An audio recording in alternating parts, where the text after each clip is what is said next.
இந்த வீடியோவில் நம்ம என்ன பார்க்க போகிறோம் அப்படின்னு பார்த்தீங்கன்னா ஆர்ஆர்பி என்டிபிசியோட லாஸ்ட் மினிட் டிப்ஸ் தான் பார்க்க போகிறோம். எக்ஸாம் வந்து பார்த்தீங்கன்னா மார்ச் 16, அதாவது நாளைக்கு ஸ்டார்ட் ஆக போகுது. ஸ்டார்ட் ஆகி உங்களுக்கு வந்து மார்ச் 27 வரைக்கும் நடக்க போகுது.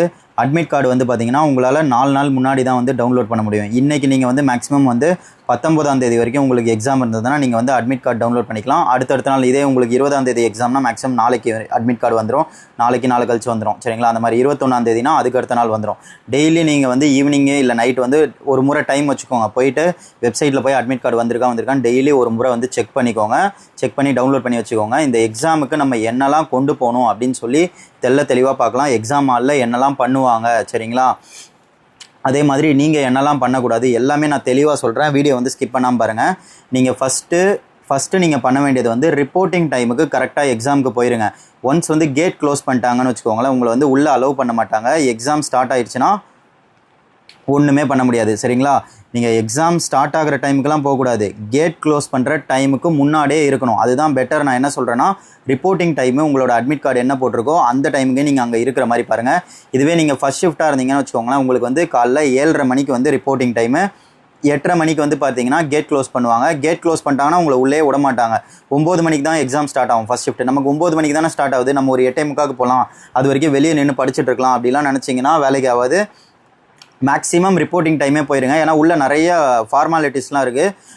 ஆதார் பயோமெட்ரிக் வெரிஃபிகேஷன் அதெல்லாம் பண்ணுவாங்க. அதனால் ரிப்போர்ட்டிங் டைமே போயிட்டிங்கன்னா நல்லது. நீங்கள் ப்ரெஷர் இல்லாமல் எக்ஸாம் வந்து அட்டன் பண்ணலாம். அதுக்கப்புறம் இதே நீங்கள் செகண்ட் ஷிஃப்ட்டாக இருந்தீங்கன்னா உங்களுக்கு வந்து 11:15 வந்து ரிப்போர்ட்டிங் டைமு. மதியானம் 12:15 வந்து கேட் க்ளோஸ் பண்ணிடுவாங்க.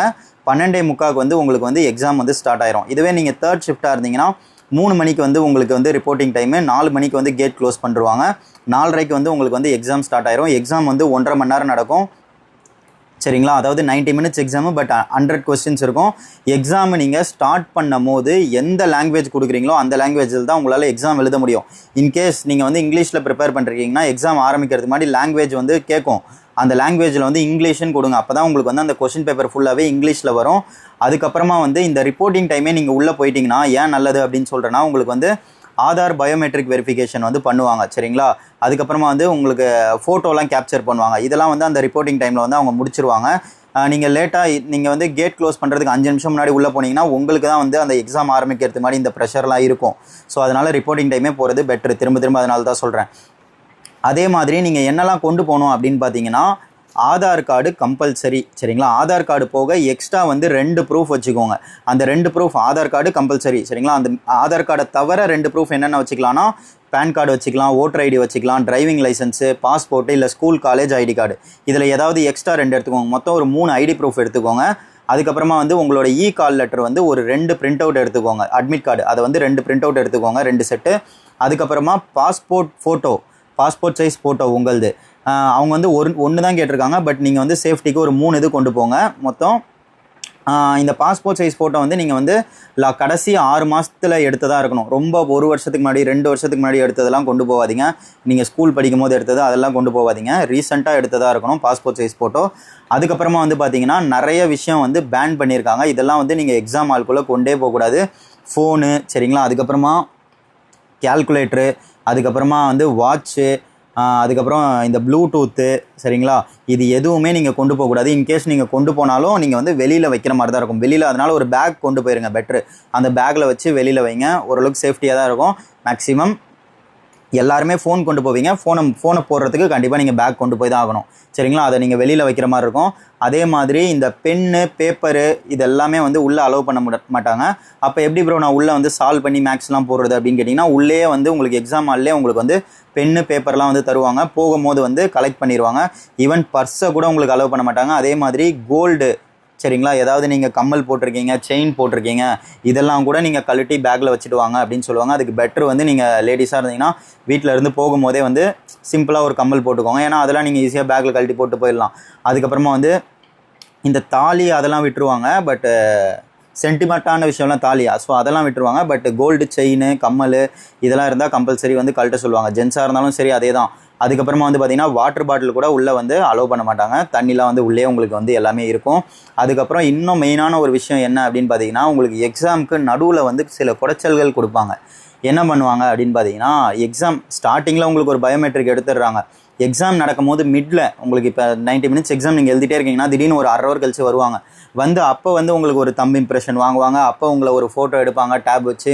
ஸோ இதுக்கெலாம் தனியாக டைம் தர மாட்டாங்க. இதுக்கெலாம் யாரும் வெக்ஸ் ஆகாதீங்க. மைண்ட் செட் பண்ணிக்கோங்க இதெல்லாம் நடுவில் பண்ணுவாங்க அப்படின்னு சொல்லி. ஸோ இதெல்லாம் நமக்கு தெரியாமல் போயிட்டோம்னு வச்சுக்கோங்க, வெறுப்பாக இருக்கும் நமக்கு. நம்ம பாட்டுன்னு எக்ஸாம் ஒரு செம்ம ஆன்சர் வர மாதிரி இருக்கும், அப்போ தான் தம்ப் இம்ப்ரெஷன் கேட்பாங்க. ஸோ மைண்ட் செட் பண்ணிக்கோங்க இதெல்லாம் நடக்கும், அதுக்கேற்ற மாதிரி தான் நம்ம அந்த ப்ரெஷர் ஹேண்டில் பண்ணோம் அப்படின்னு சொல்லி. சரிங்களா? இவ்வளோ தான் எக்ஸாம்க்கு நீங்கள் உள்ளே பண்ண போகிற விஷயங்கள், நீங்கள் கொண்டு போகிற விஷயங்கள். இதுக்கப்புறம் என்ன அப்படின்னு பார்த்தீங்கன்னா, இதுக்கப்புறம் நம்மளுடைய சின்ன அறிவுரை, சின்ன அட்வைஸ் யூஸ்ஃபுல்லாக இருந்தால் எடுத்துக்கோங்க. என்ன அப்படின்னு பார்த்தீங்கன்னா, எக்ஸாம் உங்களுக்கு 90 மினிட்ஸ் தான், பட் 100 கொஸ்டின்ஸ். இந்த எக்ஸாமை நம்ம எப்படி கிராக் பண்ணுறது அப்படின்னு பார்த்தீங்கன்னா, எக்ஸாமோட நான் திரும்ப எல்லா லாஸ்ட் மினிட் டிப்ஸ்லையும் சொல்கிறது இந்த ஒரு விஷயம் தான். உங்களோட ஃபஸ்ட்டு 20 மினிட்ஸ் தான் நீங்கள் ஜெயிக்கிறதுக்கான ஒரு மெயினான டைமிங்கே. ஏன் அப்படி சொல்கிறேன்னா, நீங்கள் ஃபஸ்ட்டு 20 மினிட்ஸோ ½ hour அந்த எக்ஸாம் ஸ்டார்ட் ஆகி அந்த முதல் அரை மணி நேரம் இருக்குல்ல, நீங்கள் ஃபுல்லாக நீங்கள் தெரிஞ்சதை மட்டும்தான் அட்டன் பண்ணணும். உங்களுக்கு எக்ஸாம் பேப்பர் எப்படி இருக்குன்னா, முன்னாடி ஃபுல்லாக டஃப்பானதாக வச்சுருவாங்க. உங்களால் மேக்ஸிமம் ஒரு 80 கொஸ்டின் மேலே தாண்ட முடியாது. பட் லாஸ்ட் 20-10 கொஸ்டின் எப்படி இருக்குன்னு பார்த்தீங்கன்னா, அப்படியே கண்ணாலே பார்த்து டக்குன்னு போடுற மாதிரி இருக்கும். அதெல்லாம் நம்மளை பார்க்கவே விட மாட்டாங்க, அதுக்குள்ளே டைம் முடிஞ்சிடும். ஏன் அப்படி வைப்பாங்கன்னா, ஸ்டார்டிங்கே உங்களுக்கு டஃப்பான கொஸ்டின்லாம் வந்துடுது, இங்கேயே நீங்கள் டைம் வேஸ்ட் பண்ணிடுறீங்களா, அப்போ எப்படி நீங்கள் கடைசியாக இருக்க ஈஸியான கொஸ்டின்லாம் போவீங்க. ஸோ இதுக்கு நீங்கள் என்ன பண்ணணுன்னா, அதே மாதிரி எக்ஸாம் ஆரம்பிக்கும் போதே ஒரு டஃப்பான கொஸ்டின் எடுத்து போட்டு 3 நிமிஷம் 4 நிமிஷம் ஸ்ட்ரெஸ் ஆகக்கூடாது. முதல் அரை மணி நேரத்தில் அப்படியே பாதி கொஸ்டினை போட்டு முடிக்கணும் அப்படின்ற மைண்ட் செட்டில் போடுங்க. ஈஸியானதாக பிக் பண்ணி அடிங்க. இப்போ ஒரு கொஸ்டின் உங்களை சுத்த விடுதா, அந்த கொஸ்டினை ஸ்கிப் பண்ணிட்டு அடுத்த கொஸ்டின் போங்க. எது தெரியுமோ அதை டக்குன்னு அட்டன் பண்ணிட்டு போயிட்டே இருந்தீங்கன்னா உங்களுக்கு ஒரு பாசிட்டிவ் மைண்ட் செட் வந்துடும் எக்ஸாம் ஹாலில். சரிங்களா? ஓகே, நம்ம சூப்பராக பண்ணிட்டு இருக்கோம். அந்த டைமில் உங்களுக்கு ஒரு டஃப்பான கொஸ்டின் கூட இந்த மாதிரி பண்ணிட்டு போயிட்டே இருக்கும்போது, லாஸ்ட்டில் ஒரு டஃப்பான கொஸ்டினை நீங்கள் எடுக்கும்போது கூட அப்படியே உங்களுக்கு ஈஸியாக ஆன்சர் வரும். இதுவே நீங்கள் எடுத்த உடனே ஒரு பெரிய கொஸ்டினை எடுத்து சால்வ் பண்ணி வெக்ஸ் ஆகி அதுக்கப்புறம் உங்களுக்கு ஈஸியான கொஸ்டினே வந்தால் கூட உங்களுக்கு டஃப்பாக தெரியும். சரிங்களா?